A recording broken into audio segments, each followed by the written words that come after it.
अस्सलामुअलैकुम।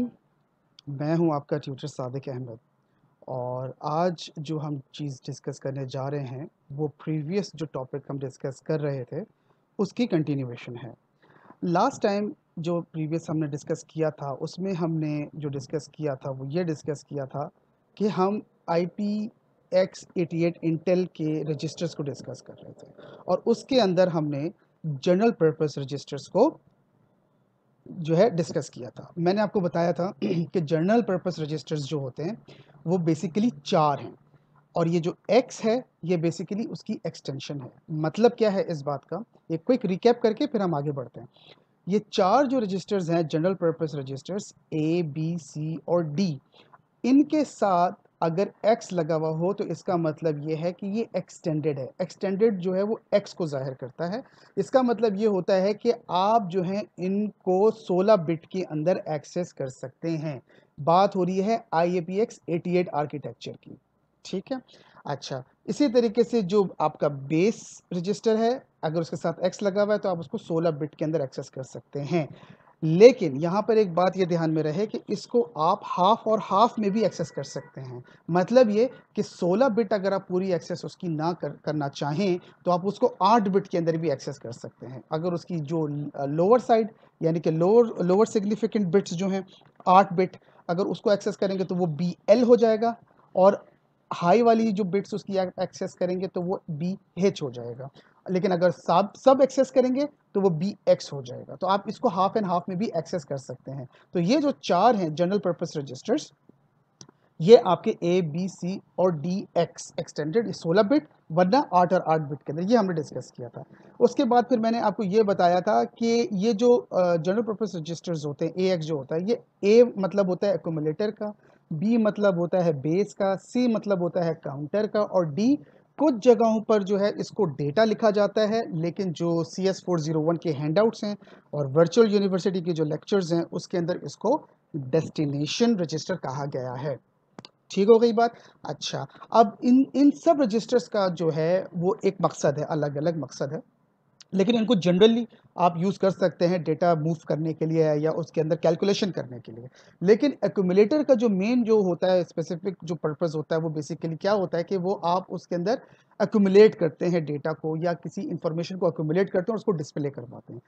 बेस जो होता है बेसिकली वो किसी भी मेमोरी के अंदर जो कोई कंटेंट होता है उसकी उसकी एड्रेस को होल्ड करता है। सी जो होता है वो काउंटर होता है, मतलब कि अगर कोई काउंटर आप बार बार चलाना चाहें तो वो उसकी इंफॉर्मेशन जो है वो रजिस्टर हैंडल करता है सी, काउंटर CX। और जो डेस्टिनेशन है ये आपका बेसिकली जो है वो डेटा को होल्ड करता है और ये इसकी एक अलग फंक्शनैलिटी होती है, ये इनपुट आउटपुट ऑपरेशंस को भी फैसिलिटेट करता है। ये जैसे जैसे हम लेक्चर्स के अंदर आगे बढ़ेंगे ये मज़ीद चीज़ें क्लियर होती चली जाएंगी। अच्छा, फिर मैंने आपको बताया था ये इंडेक्स रजिस्टर्स के बारे में, सोर्स इंडेक्स और डेस्टिनेशन इंडेक्स। इसके बारे में एक क्विक ओवरव्यू वो ये है कि अगर आप कॉन्टिगुअस मेमोरी को एक्सेस करना चाह रहे हैं, ठीक है, और उसको सोर्स बनाना चाह रहे हैं, मतलब ये कि जैसे अगर C++ की टर्म्स के अंदर बात करें कि अगर एक एरे है तो वो कॉन्टिगुअस डेटा है, ठीक है, एक के बाद एक उसका डेटा रखा हुआ होगा एक जैसा।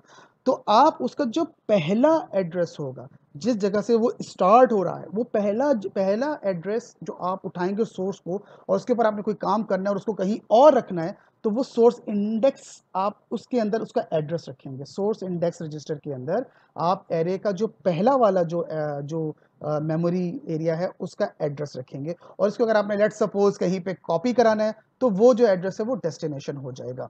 तो मतलब दर्जा ब दर्जा अगर आप एक्सेस करना चाहें तो आप इसके लिए सोर्स इंडेक्स और डेस्टिनेशन इंडेक्स रजिस्टर्स यूज करते हैं। ठीक हो गई बात, अब आगे चलते हैं। फिर हमने बात की थी बेस पॉइंटर्स की और स्टैक पॉइंटर्स की।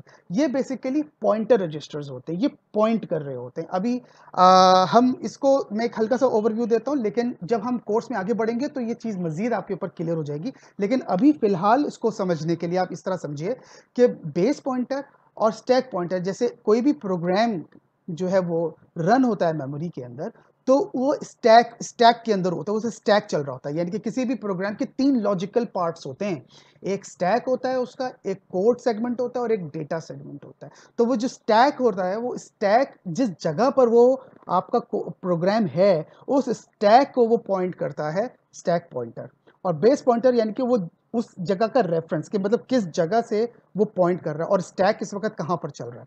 ये अभी हम आगे करेंगे बात, तो ये बात और क्लियर हो जाएगी। फिर आपके आते हैं इंटरप्ट फ्लैग्स। इंटरप्ट फ्लैग्स ये होते हैं कि जैसे आप कोई इंटरप्ट कर रहे होते हैं। इंटरप्ट्स 2 टाइप की होती हैं, ये आगे आगे मजीद इसको हम डिस्कस करेंगे कि इंटरप्ट्स 2 टाइप की होती हैं, एक हार्ड इंटरप्ट होती है, एक सॉफ्ट इंटरप्ट होती है। हार्ड इंटरप्ट जो होती है वो प्रोसेसर्स के बाहर से इंटरप्ट करवाई जाती है, और जो सॉफ्ट इंटरप्ट होती है वो ब्रांचिंग या लॉन्ग जो जंप कहा जाता है, ये उसके लिए यूज़ की जाती हैं। तो उसको पॉइंट करने के लिए, उसके पॉइंटर को रखने के लिए, उसका ट्रैक रखने के लिए ये इंटरप्ट फ्लैग्स होती हैं, ये मज़ीद हम डिस्कस करेंगे।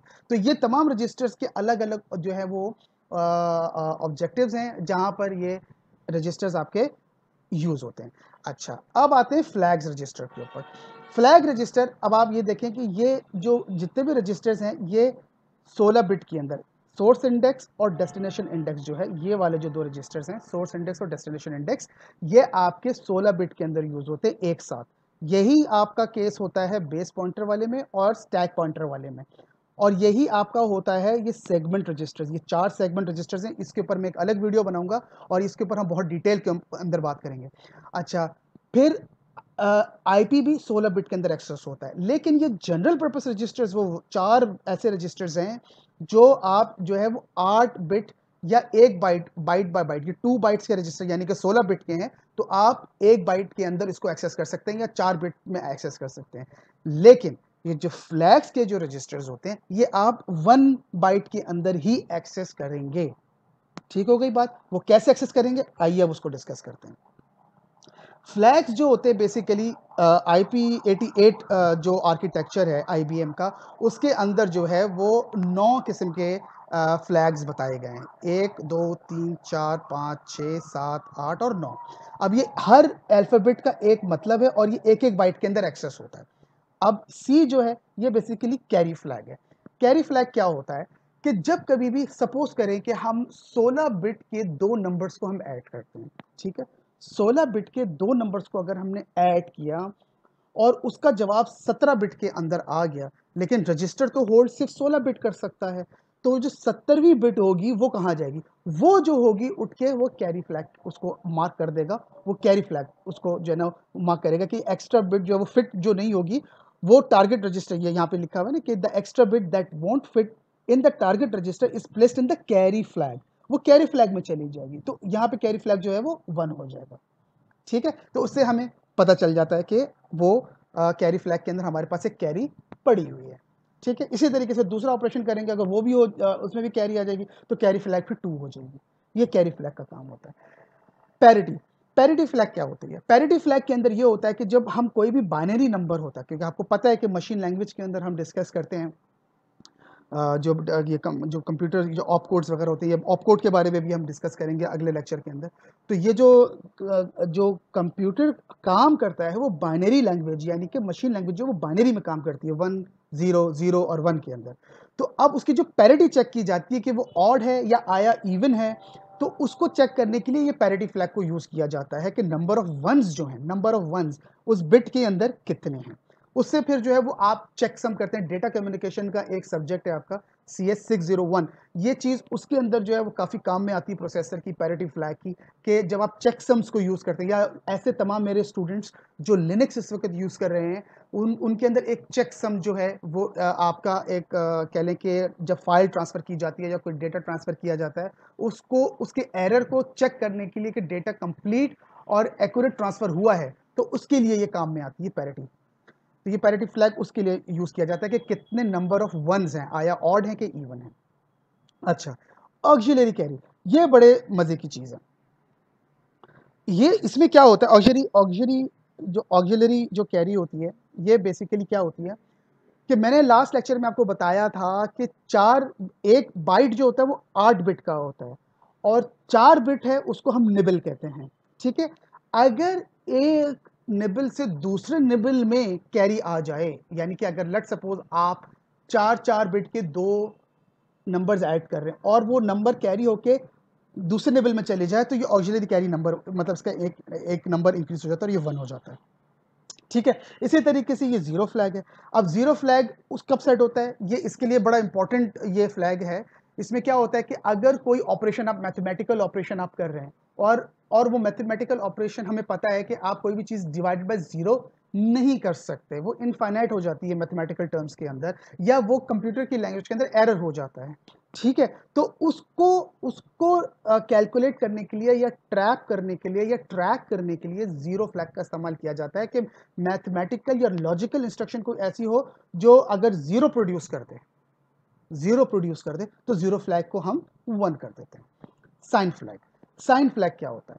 साइन फ्लैग जो होता है वो ये होता है कि आपने डेटा लॉजिक के सब्जेक्ट में ये पढ़ा होगा कि वंस कॉम्प्लीमेंट और टूज कॉम्प्लीमेंट की हम बात कर रहे होते हैं। ठीक है, उसमें क्या होता है कि आपका जो साइन होता है, अगर कोई नंबर अपना साइन चेंज करता है, पॉजिटिव से नेगेटिव में आता है या नेगेटिव से पॉजिटिव में आता है, तो उसको हम बाइनरी में कैसे रिप्रेजेंट करते हैं? उसको हम ऐसे रिप्रेजेंट करते हैं कि जो उसकी मोस्ट सिग्निफिकेंट बिट होती है उसको आप या तो 0 कर देते हैं या 1 कर देते हैं। 0 का मतलब होता है कि नंबर पॉजिटिव है और 1 का मतलब होता है कि नंबर नेगेटिव है। तो साइन फ्लैग इस चीज को ट्रैक करता है कि जो मोस्ट सिग्निफिकेंट बिट जो होती है वो नेगेटिव नंबर की रिप्रेजेंटेशन के लिए इसको आप 1 कर देते हैं, साइन फ्लैग। ट्रैप फ्लैग, ये जब हम इंटरप्शंस का चैप्टर पढ़ेंगे तो उसके अंदर आपका कॉन्सेप्ट क्लियर हो जाएगा कि ट्रैप फ्लैग क्या होता है। ये अभी मैंने थोड़ी देर पहले बताया कि ट्रैप्स 2 तरीके की इंटरप्शंस हम यूज करते हैं, एक सॉफ्ट इंटरप्शन और एक hard interruption, sorry interruption not interruption, hard interruption और सॉफ्ट इंटरप्शन। उसमें ट्रैप फ्लैग का बहुत ज़्यादा जो है ना वो काम होता है। और ट्रैप फ्लैग के अंदर ये होता है कि बेसिकली आप जब instruction by instruction, 1 by 1 instruction को आप जो है वो रोक रोक के डीबग करना चाहते हैं, उसमें एरर देखना चाहते हैं, तो उसके अंदर ट्रैप फ्लैग का काफ़ी इस्तेमाल होता है। इंटरप्ट फ्लैग अभी मैंने बताया जैसे कि इंटरप्ट हुई या नहीं हुई या कब करनी है, आउटसाइड से थी या इनसाइड से थी, उसकी इनेबलिंग के लिए, उसको इनेबल या डिसेबल करने के लिए जो है ये इंटरप्ट फ्लैग का इस्तेमाल हम करते हैं। ये जब हम इंटरप्ट का जो चैप्टर 2 चैप्टर्स हैं जब हम वो करेंगे तो इसमें हम इंटरप्ट फ्लैग को मजीद डिस्कस करेंगे। डायरेक्शन फ्लैग क्या है कि जब आप ये कोई भी प्रोग्राम रन हो रहा होता है ना, कोई भी स्ट्रिंग या स्ट्रिंग की एग्जांपल ले लें आप, ये जो स्ट्रिंग होती है उसके अंदर आप कोई स्ट्रिंग मोस्ट सिग्निफिकेंट बिट से अगर लीस्ट सिग्निफिकेंट बिट की तरफ जा रहे हैं तो वो जो है वो टॉप टू बॉटम जो है ना वो आपकी अरेंजमेंट कहलाती है।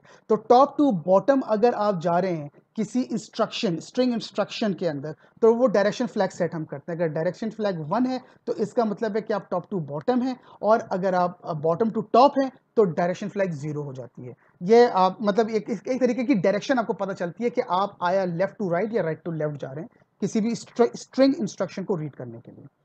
ओवरफ्लो, ये भी बड़ी इंपॉर्टेंट फ्लैग है। इसके अंदर क्या होता है कि जब कोई मोस्ट सिग्निफिकेंट बिट, इसमें क्या है कि actual process sets the overflow flag whenever the carry into the most significant bit is different from the carry out of the most significant bit. कि ओवरफ्लो हो जाता है कि मतलब जब उसके आपने कोई मैथमेटिकल ऑपरेशन किया या जो लॉजिकल ऑपरेशन किया तो उसमें क्या होता है कि वो मोस्ट सिग्निफिकेंट बिट्स जब उससे बाहर चले जाए, ओवरफ्लो हो जाए, तो ये वाली फ्लैग आपकी सेट हो जाती है। अब बारी आती है जनाब सेगमेंट रजिस्टर्स की, जो कि मैं अब अगले क्विक लेक्चर के अंदर आपसे डिस्कस करता हूँ। तो होपफुली यहाँ तक आपके समझ में आ गया होगा, और ये एक तरीके का रिकैप हो गया आपके प्रीवियस लेक्चर का। एंड इसमें हमने फ्लैग्स भी डिस्कस किया। तो अब जो है नेक्स्ट उसके अंदर हम बात करेंगे सेगमेंट रजिस्टर्स की। Thank you very much.